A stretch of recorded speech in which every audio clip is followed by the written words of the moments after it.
Hi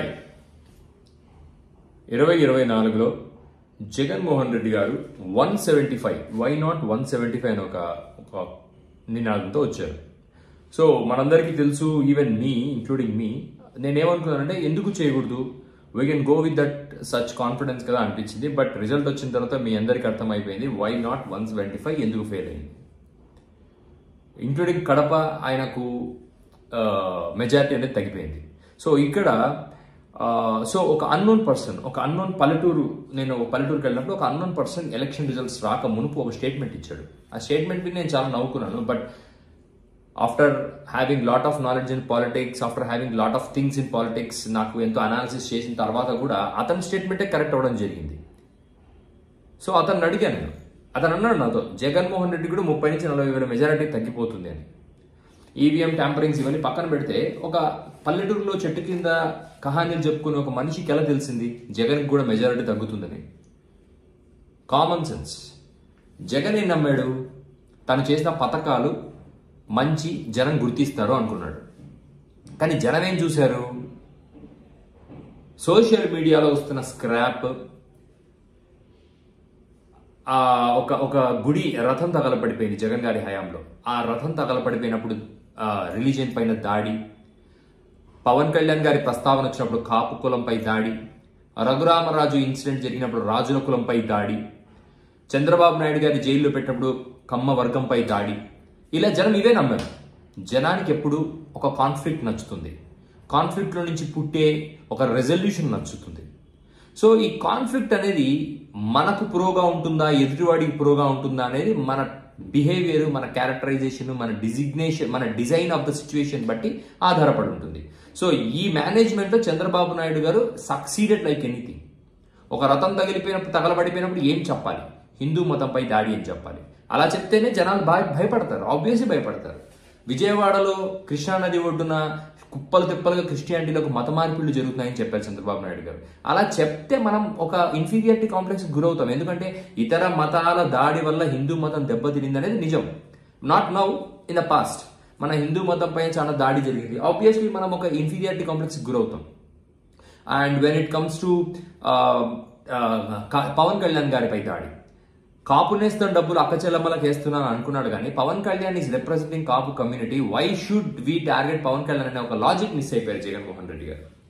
because Pawan Kalyan అనే ఒక వ్యక్తిని ఇగ్నోర్ చేసి ఉండాల్సింది, అసలు అతన్ని రెచ్చగొట్టకుండా ఉండాల్సింది, అతన్ని కన్సిడర్ చేయకుండా ఉండాల్సింది. అట్ ద సేమ్ టైం అతనితో ఉన్న ఈ వర్గాన్ని మనం టార్గెట్ చేయకుండా ఉండాల్సింది. So that was a mistake, strategical mistake.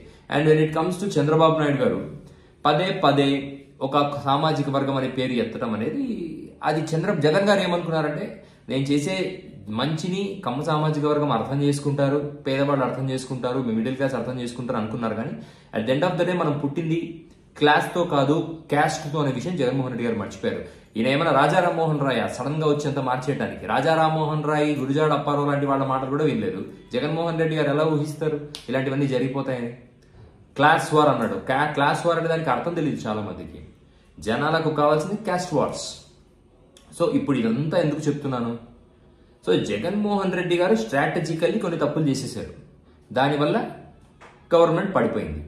EVM tampering పక్కన పెడితే, ఆ స్ట్రాటజిక్ తప్పులు చేస్తున్నప్పుడు జనాలు గుర్తించారన్న విషయం జగన్మోహన్ రెడ్డి గారు గుర్తించలేదు. ఇది మనం గుర్తించాలి. ఇప్పుడు right now the situation is, జనం ఏం గమనిస్తున్నారు అనే విషయాన్ని YSRCP గ్రహించలేకపోయింది. That was the result which was revealed in 2024 elections. So ఇప్పుడు తెలంగాణ విషయానికి వద్దాం. కాంగ్రెస్ గవర్నమెంట్, రేవంత్ రెడ్డి గారు హైడ్రా అనే ప్రాజెక్టు పెట్టి హైదరాబాద్లో ఉన్న ఆక్రమిత చెరువుల్ని హీఈస్ రిలీవింగ్ దెమ్.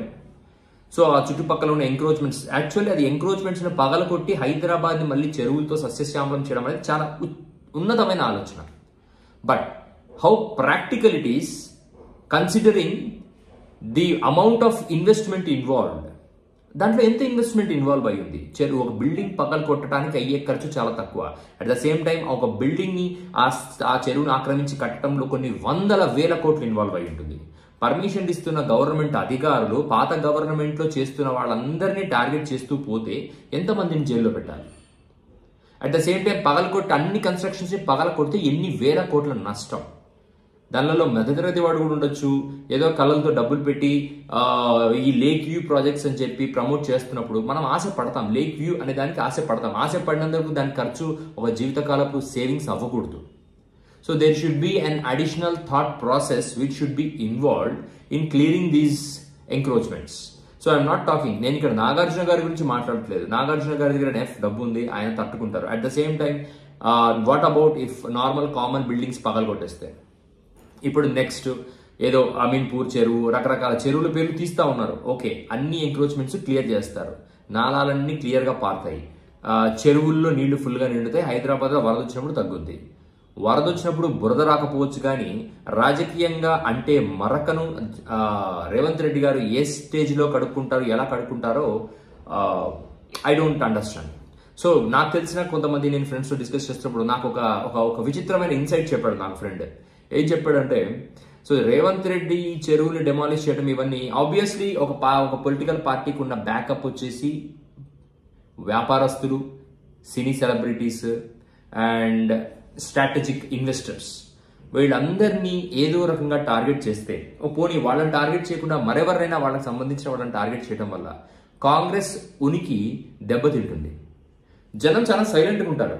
జనం యొక్క రివిలేషన్స్ అనేవి ఓటింగ్ బాక్స్ లో మాత్రమే కనపడతాయి.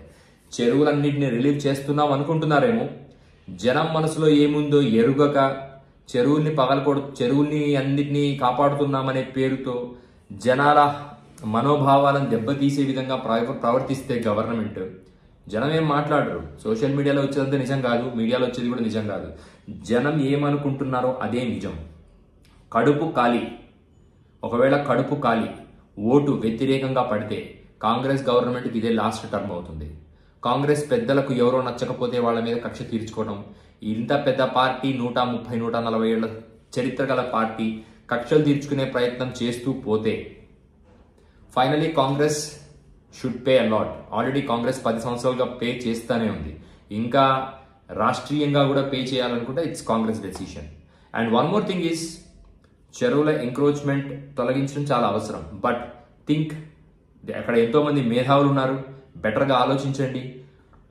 ఫినాన్షియల్ లాసెస్ తక్కువగా ఉండేలాగా, బెనిఫిట్ ఎక్కువగా ఉండేలాగా ప్లాన్ చేయండి. ఒక రోజులో ఏది జరిగిపోదు.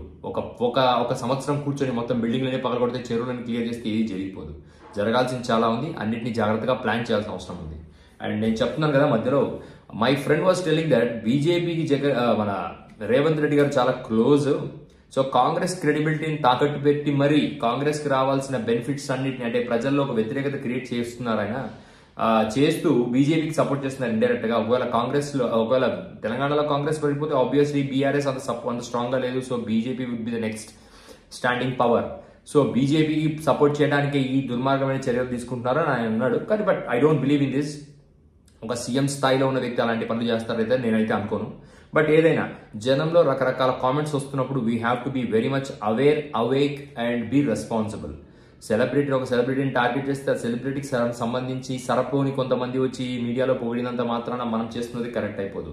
బికాజ్ కొన్ని వేల మంది సెల్ ఫోన్ వెనక ఉన్నారు, కొన్ని లక్షల మంది సెల్ ఫోన్ వెనక ఉన్నారు. వాళ్ళకి తెలుసు ఏది నిజమో ఏది అబద్ధమో. మూర్ఖంగా కొన్ని నమ్మినా సడన్ గా అది మనకు అనుకూలంగా నమ్మితే ఫైన్, మనకు అనుకూలంగా నమ్మకపోతేనే సమస్య. That has been proved in Andhra elections. Dear governments, please be awake and make sure that you are doing the things with consciousness.